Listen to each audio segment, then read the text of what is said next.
एक बार फिर से YouTube चैनल 360 डिग्री जीएस में आपका बहुत बहुत स्वागत है। और आज एक फिर नए वीडियो को लेकर मैं आप लोग के साथ हूँ। आज का जो वीडियो है वो भी पिछले वीडियो की तरह ज़मीन सर्वे से ही संबंधित है, लेकिन इस नए वीडियो में हम नई नई चीज़ों को जानेंगे। नई नई जो भ्रम की स्थिति है ज़मीन सर्वे को लेकर, उसे मैंने इस वीडियो के द्वारा दूर करने का प्रयास किया है, और वो भी सवाल और जवाब के फॉर्मेट में है। कुछ सवाल हैं जो समाज में घूमते रहते हैं और जिनका सही उत्तर नहीं हो पाता, उसका सही उत्तर मैंने इकट्ठा कर कर लाया है। तो सबसे पहले अपने सवाल की ओर बढ़ते हैं कि प्रपत्र 2 जो है वो सभी भरेंगे, लेकिन प्रपत्र 3(1) या 3 जो है सभी को नहीं भरना है। क्या यह बात सही है? तो आपको बता दूं कि यदि जमाबंदी रैयत जो है, अर्थात ज़मीन जिनके नाम से है, वो अगर जीवित हैं, जिनके नाम से ज़मीन है और वो जीवित हैं, तो उनको सिर्फ प्रपत्र 2 अर्थात स्वघोषणा प्रपत्र ही भरना है। और अगर यदि जमाबंदी रैयत मृत हैं, जीवित नहीं हैं, तो उनके जो उत्तराधिकारी हैं उनको प्रपत्र 2 यानी स्वघोषणा और प्रपत्र 3(1) यानी वंशावली प्रपत्र दोनों भरना अनिवार्य है।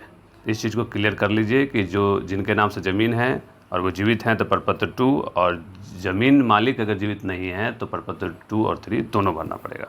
अगले अगर प्रश्न की ओर बढ़े तो आपको ये कन्फ्यूजन बराबर रहता है कि वंशावली में बहन, बुआ या बेटी का नाम देना जरूरी है या नहीं भी दे सकते हैं। तो आपको बता दूं इसके जवाब के स्वरूप में कि वंशावली में बहन, बुआ या बेटी का नाम हर हाल में देना अनिवार्य है। इसको आप छोड़ नहीं सकते, कानूनन यह गलत होगा।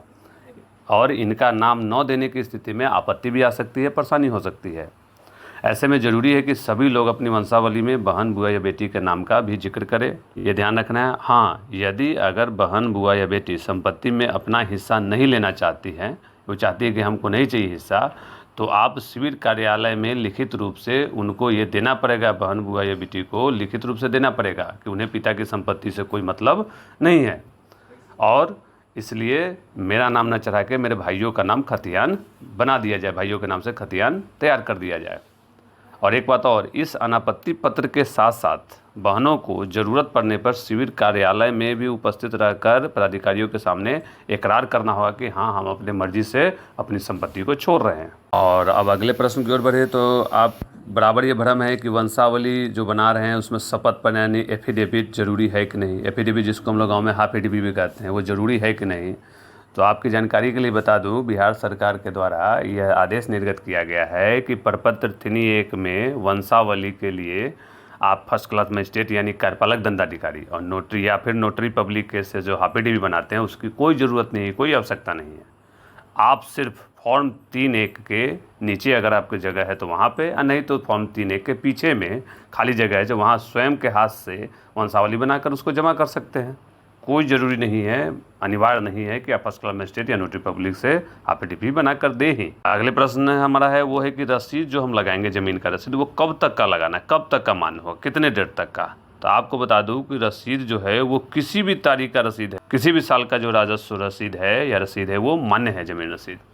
उसके लिए कोई समय सीमा नहीं है। ज़रूरी नहीं है कि एकदम नया या अपडेटेड रसीद ही चाहिए, ज़रूरी नहीं कि एकदम नया या अपडेटेड रसीद ही चाहिए, ऐसी बात नहीं है। पुराना राजस्व रसीद भी मान्य है।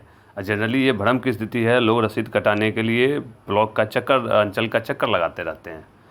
और एक बात और, ऑनलाइन रसीद हो आपके पास या ऑफलाइन रसीद हो और किसी भी डेट का हो, वह ऑनलाइन ऑफलाइन रसीद दोनों मान्य है। उसकी फ़ोटोकॉपी करा के आप फॉर्म के साथ आराम से लगाकर जमा कर सकते हैं। अगले अगर सवाल की ओर बढ़ें तो खतियान जो हमारा है उसकी मूल कॉपी या सच्ची कॉपी ही चाहिए या ज़रूरी है। तो आपको बता दूं, खतियान की मूल कॉपी है तो अच्छी बात है, और नहीं है तो इसकी कोई खास आवश्यकता नहीं है।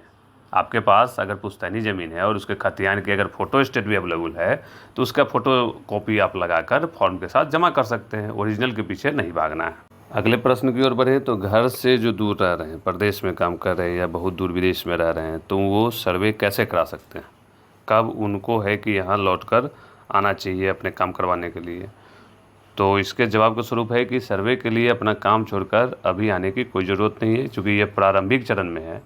और दूसरी बात, जहाँ है वहीं से फॉर्म भरकर ऑनलाइन तरीके से ही सर्वे के लिए आवेदन अप्लाई किया जा सकता है। उससे आप ऑनलाइन अप्लाई कर सकते हैं आवेदन वहीं से, सारा कागज़ से। हाँ, जब सर्वे प्रक्रिया शुरू हो जाए और यह अपने उस स्टेप में पहुँचे जब ज़मीन मापी अमीन के द्वारा शुरू होने लगे, तो उस समय आप आएंगे तो ज़्यादा बेटर रहेगा, ताकि ज़मीन पे प्लॉट पे रहना ज़्यादा अच्छा रहेगा। या उस समय भी आप बिना आए भी करवा सकते हैं, अपने किसी नज़दीकी को उसके निगरानी के लिए आप अपनी जगह रख सकते हैं, ऐसा प्रावधान है सर्वे में।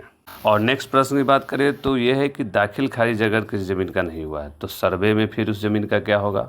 और इस तरह और भी बहुत सारे सवाल हैं, जो वीडियो लंबा नहीं हो इसलिए इसमें इसका जवाब नहीं दे। अगले वीडियो में इस सारे सवाल का मैं जवाब फिर से लेकर आपके साथ आऊँगा। वीडियो देखने के लिए बहुत बहुत धन्यवाद। और चैनल को ज़रूर एक बार लाइक और सब्सक्राइब जरूर कर देगा नहीं किए।